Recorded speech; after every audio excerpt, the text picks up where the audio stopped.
Hey YouTube, what's good? Something that's been on my mind lately is the negative side effects of extended water fasting. A lot of times, so many people get focused on losing weight fast, and oh my God, what water fasting? Like it's this glorious thing. A lot of people also cover that it's bad, it's unhealthy, and all that sort of stuff. I have a neutral approach. I believe that there's pros and cons to everything, but today I'm going to be covering the cons, right? From my own experience water fasting, right? I've been water fasting for 2+ years on and off. I've completed water fast of 3 days, 14, 21, 30, 40, 65, completed so many water fasts. I kind of know what happens during the water fast. I can't really predict when all the time, and I know kind of how to resolve many things, not everything. So today I'm just going to be covering the negative effects of extended water fasting from my own perspective, all right? And number one, this is after water fasting really, but it's very important. That's why I'm going to cover it number one, right? Number one, extended water fasting can lead to overeating, binge eating, and bad eating habits.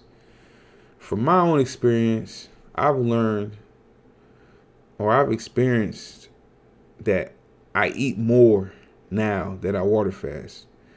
It doesn't matter if it's healthy, unhealthy. I eat a lot more in one sitting. And if I don't eat it in one sitting, I'll eat a lot more throughout the day. I can't 100% say it's due to water fasting. I can also say that it might be due to the fact that my activity levels are much higher than they've ever been in my life. But I mean, I've done 10,000 calorie days. I've done 8,000. I've done 6,000.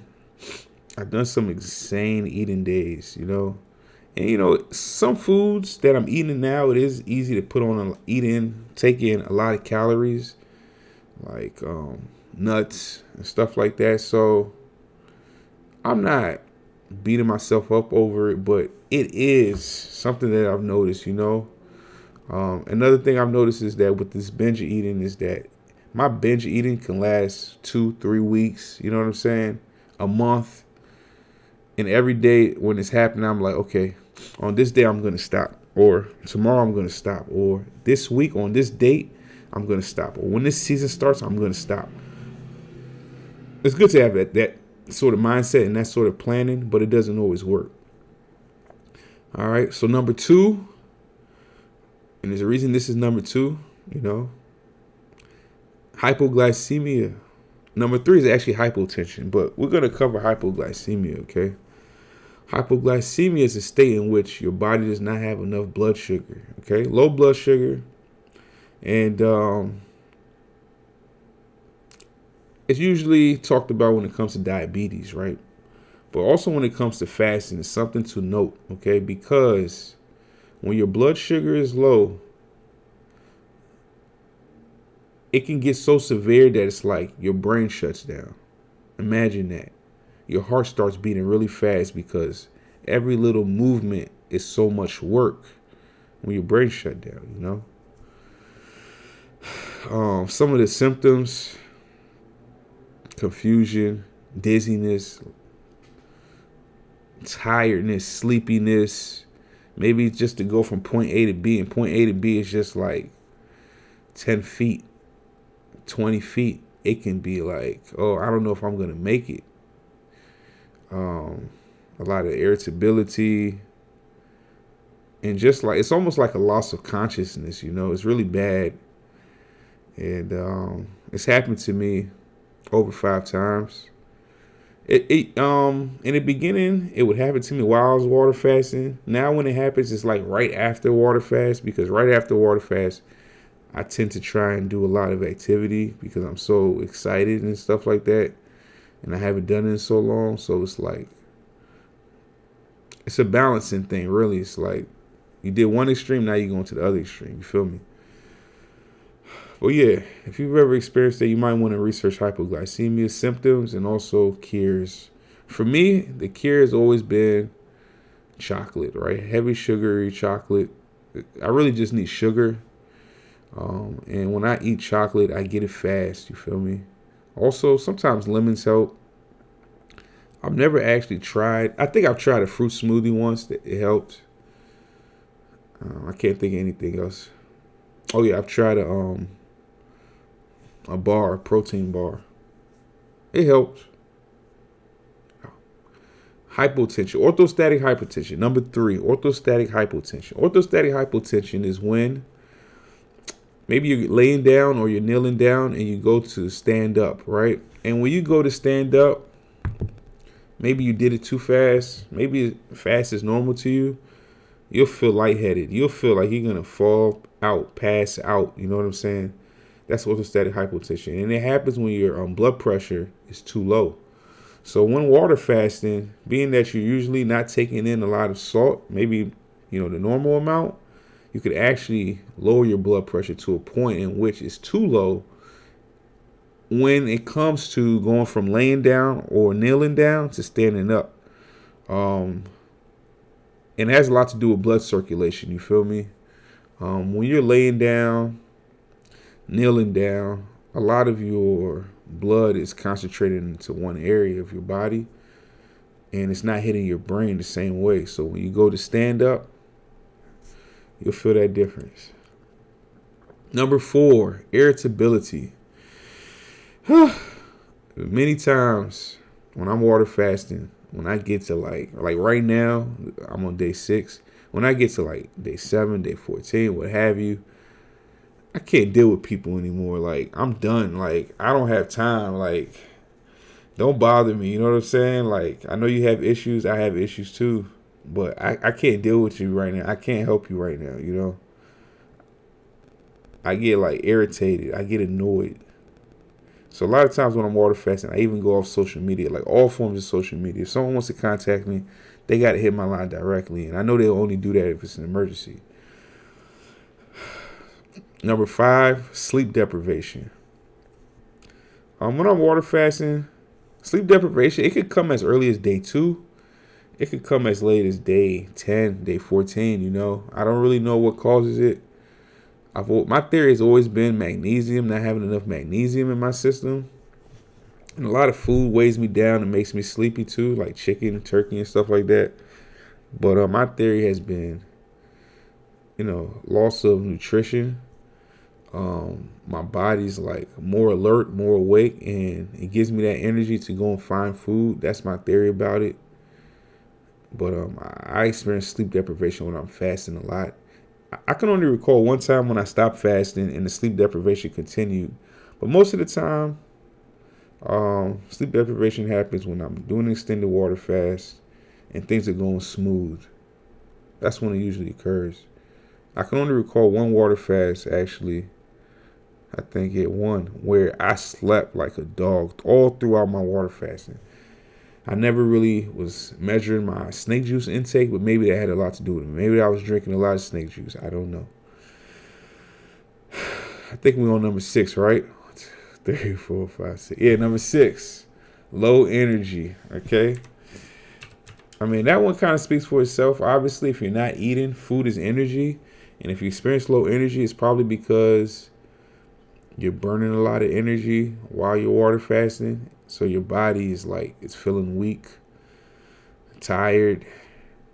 And when you're water fasting, you don't have any quick energy. Everything is like, it's coming from your fat, your stored fat, through the process of ketosis. So it's easy to experience low energy at times. Also because or due to you not having enough electrolytes in your system, okay? You need electrolytes. Electrolytes, salt, magnesium, potassium. They each have their function. The way I like to think of potassium is blood circulation. Magnesium is muscle relaxation. And sodium is energy, like straight up. We need sodium. Salt is energy. You just have to make sure you're taking in enough. Usually the more you pee, the more you need to replenish. If you really look at it like that, it's not really too much measuring that needs to happen. The more you pee, the more snake juice you need. For an extended water fast of, I would say 3 days plus. I don't need snake juice for a water fast of less than 3 days, unless I'm highly active. Number 7, scatterbrain.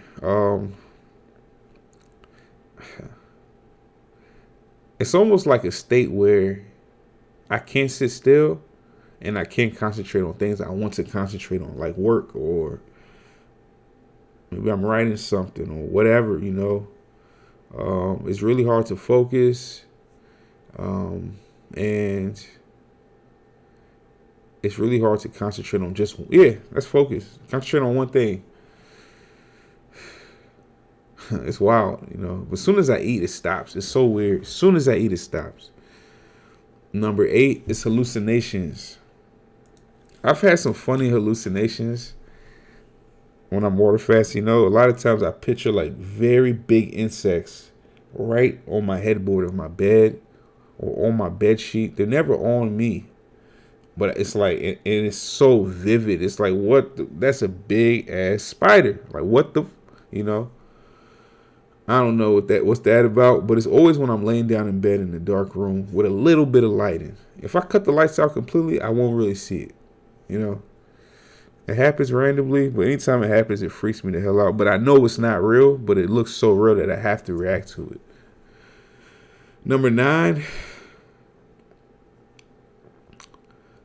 I mean, maybe this is a per person thing, but loss of a social life, okay? Because when you're water fasting, I mean, how many people really understand? And a lot of times when we go out with people, it's like, let's eat. A lot of things involve eating. And when you're not eating, other people, they tend not to want to eat or evaluate why you're not eating. And if you tell people you're not eating at a social event because you're water fasting for more than 3 days, they're going to look at you and say, what's good? You don't need to do that. I'm going to leave it at that. Number 10. I wouldn't say that it is not a side effect, but it is a negative of extended water fasting, is that you can't do heavy exercises. You can't do heavy cardio. You can't do heavy strength training. You just can't do heavy activity. I mean, you can, but I wouldn't. If it's 3 days, maybe you can get away with it. You're doing like 7 days, 10 days, 14 days plus. You're doing heavy activity. You're in a risk of reaching a stage of hypoglycemia. So I would say no heavy exercises. Number 11. Well, let's do this. Number 11, we'll say loss of muscle, loss of strength. This really only occurs, I think, maybe of a water fast of 10 days plus. Let's say 14 days. I know that you can go online and you can read a research paper that says, oh, no, it only happens if you do this or do that. But, I'm just telling you from my own experience what I've actually noticed. A lot of times we focus too much on research and we don't pay attention to ourselves. I pay attention to myself. I read research, but I pay attention to myself, So I noticed that I lose a lot of strength and a lot of muscle mass when I water fast. And I think it's because at some point, I don't know if the process is called protein synthesis or something. I don't know. But at some point, my body begins to tap into my muscles and eat the protein from my muscles.